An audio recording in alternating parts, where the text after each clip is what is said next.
it's for a lot of people, but it's for our military in particular. The suicide epidemic among veterans is a national tragedy. Since 9/11, we've lost over 21 times more veteran lives to suicide than on the battlefield. So we lose, think of that, 21 times more.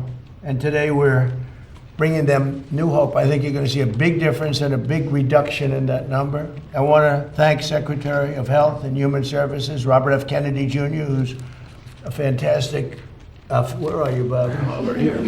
He always makes it difficult for me. Huh? Come here, Bobby. He's done a great job, too. And people love him. And more importantly, your wife is here someplace, Bobby. She's out there. Where are you? Where are you? The real boss in the family. It was fantastic. Thank you very much for being here. As well as FDA Commissioner Marty McCary, CMS Administrator Dr. Mehmet Oz, NIH Director Dr. Jay Bhattacharya. See how easy that name is? You know, it used to give me a little trouble. That was a tough name. Congressman Morgan Luttrell, who's a friend of mine and he's a real war hero. He knows something that a lot of us will never find out about. Retired U.S. Navy SEAL Marcus Luttrell, the two of them. I don't know what's in your blood, fellas. You guys are good mom and dad. My right? mom and dad. Yeah, good somebody. Good to have you. Joe Rogan, who's a fantastic person. We did a little interview before the election. We had over 300 million people. And I said, oh man, I hope Kamala doesn't do it. And she didn't. He wanted her to do it, but she didn't. Someday Joe's going to explain why. I could tell you why. But along with many other, because she didn't want to, with many other veterans. And I just want to thank the people behind me are outstanding. It's an amazing group. The executive order I'm signing, we're actually signing the executive order today, is really a moment. It directs the FDA to expedite their review of certain psychedelics already designated as breakthrough therapy drugs. They're very much being discussed. It's one of the hottest things I think you're talking about, Oz, right? It's nothing. If these turn out to be as good as people are saying, it's going to have a tremendous impact on this country and other countries too.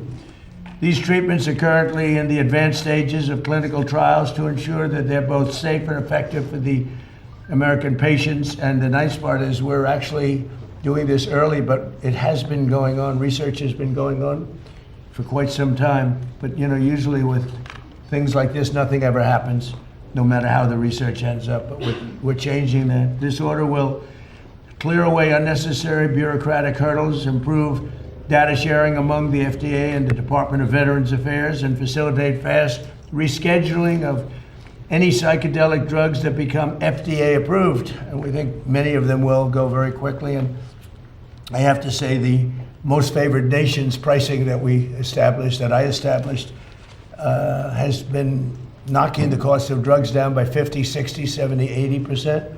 And I also want to thank you and Bobby for the great job you've done. It's incredible.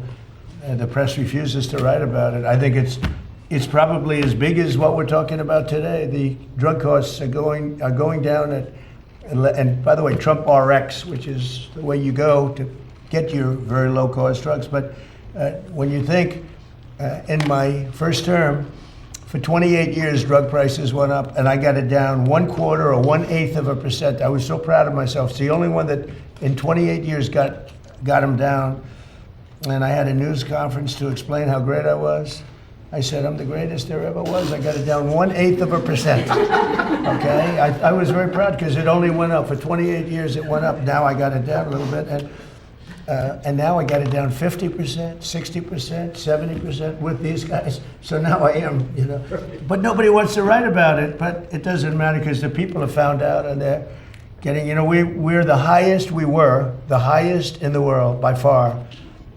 Sometimes would be 10 times higher than other countries. You'd buy a drug, I call it the fat pill or the fat drug. You'd buy it in London, you'd buy it for $10 for a pill, let's say, or a pill generally, but actually to be specific, London, $87, New York, $1,300. I said, how can that be possible? How can it be possible? $87. And actually, a friend of mine called me up and he said, you know, he's a very rich guy, and he happens to be on this Ozempic, I guess, at the time. And it was not working, by the way. The guy was extremely successful, but highly neurotic. Got a lot of problems. I will not mention his name. He's begging me not to mention it because he's become quite famous. He's a big factor here. But he's very smart, very rich guy, very, very successful guy. And he said, hey, President, he used to call me Donnie. Now he calls me President, sign of respect. He said, I'm in London. I bought this stuff for $87. In New York, I pay $1,300. What's going on? I said, well, that's the way it is. We pay the highest prices in the world. And it sort of hit me that how ridiculous it is. Made, by the way, he checked it. He had a whole big research done on it because he couldn't believe it. Made in the same factory, same plant, everything was the same except the price. And now we are the lowest price. We are tied. In other words, whatever the lowest price in the world is, that's the price we pay. That's a tremendous difference. So we'll be paying, they go up a little bit. So the 87 will go like to 120 and we'll go down from 1,300 to 120. So we'll have these massive price cuts and they've already started. And I think it's one of the biggest things, but unfortunately the press doesn't like to talk about it.